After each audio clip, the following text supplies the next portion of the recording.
early 2022, Pixar's first film directed by a single woman, Turning Red, was released on Disney Plus and in limited theaters. The film employed many things that Pixar films of the past wouldn't even consider, for which it received a great deal of both praise and criticism. I personally feel like giving the former, as someone who wants to see better representation of marginalized people in the media, as so many people do these days. What exactly is it about Turning Red that's made people feel so strongly about it on either side? Today's video is all about those many things, so let's start talking about them. For Turning Red, Pixar, an American film studio, tried something new and made a film set in its northern neighbor Canada, which is where director Domi Shi grew up. A Canadian-born director really helped to portray Canadians in a positive, accurate light that avoids stereotypes and simply shows the Canadian culture and lifestyle of the early 2000s as it was, and to some extent, still is. As many Disney and Pixar films are today as part of Disney's Stories Matter initiative, Turning Red makes it a point to include and accurately represent a diversity of ethnicities and cultures. In addition to the main character Maylin Lee's family, who descended from Chinese immigrants, her best friend Abby is Korean and Priya is of Indian descent. Disability is represented in Turning Red with a wheelchair ramp at the Lee family temple and in students at Maylin's school who wear insulin pumps. The latter was done because one of the people who worked on the film, Susan Fong, was diagnosed with type 1 diabetes as a child and wanted to see children with her condition represented in the film without a big deal being made out of it, as it often is. At its core, Turning Red is a movie about adolescence in the early 2000s. Pixar movies like Toy Story and Inside Out have touched on themes of growing up, transitioning from childhood to adulthood, but focused more on the emotional aspects of it than the physical ones.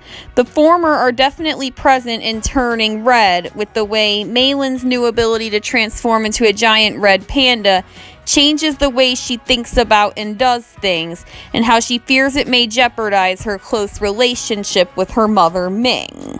The red panda is explained by Ming to be a generational rite of passage that started when their ancestor Sun Yi asked to be turned into a giant red panda to fight off various purges during war times, passing the gift on to her female descendants. However, there's one aspect of a girl's adolescence that has been made a particularly big social taboo that Turning Red addresses: the onset of a girl's menstruation. When May is freaking out upon seeing herself as the red panda for the first time, Ming asks if the red peony bloomed, a colloquialism for menarche or getting your first period. After this, Ming comes to the rescue, not knowing what's actually happening, with a hot water bottle, painkillers, and menstrual pads. The film did receive some backlash for this, with many believing it is inappropriate for a kids' movie to discuss this topic, despite there being nothing inherently sexual about it.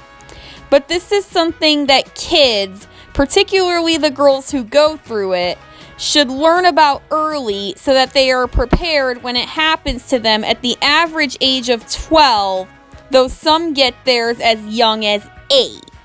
And Turning Red hits this right on the ball, approaching the topic in a sensitive, accurate, and respectful light. It's weird to think that we're so far into the 21st century that its first decade can be considered almost a whole separate era from the one we're in, but Turning Red, which was made in the 2020s but is set in the year 2002, helps put that reality in perspective.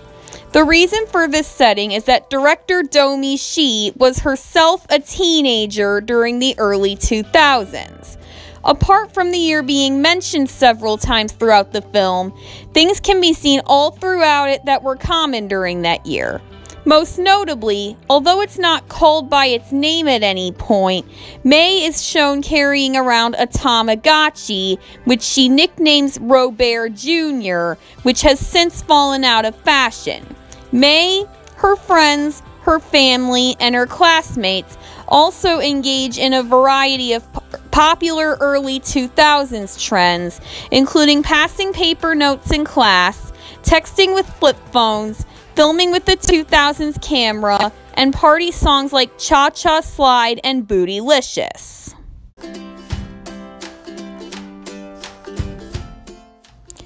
Turning Red isn't the first Pixar film to have a female protagonist, with Brave and Inside Out both having one.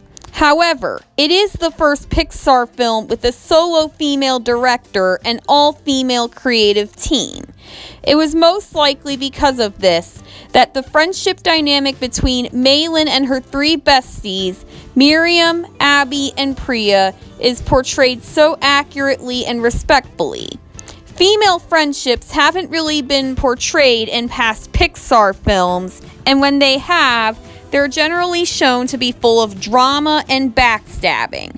But that's not May's friendship with her BFFs. They have their many differences, but embrace that about each other and bond over similar interests, particularly for Town. And when Abby, Priya, and Miriam learn of May's panda curse, they not only accept and embrace her for it, but help May accept herself for it. They do get in a little tiff at Tyler's party when May doesn't defend them against her mother. However, amends are made by the end of the movie, with their friendship stronger than ever.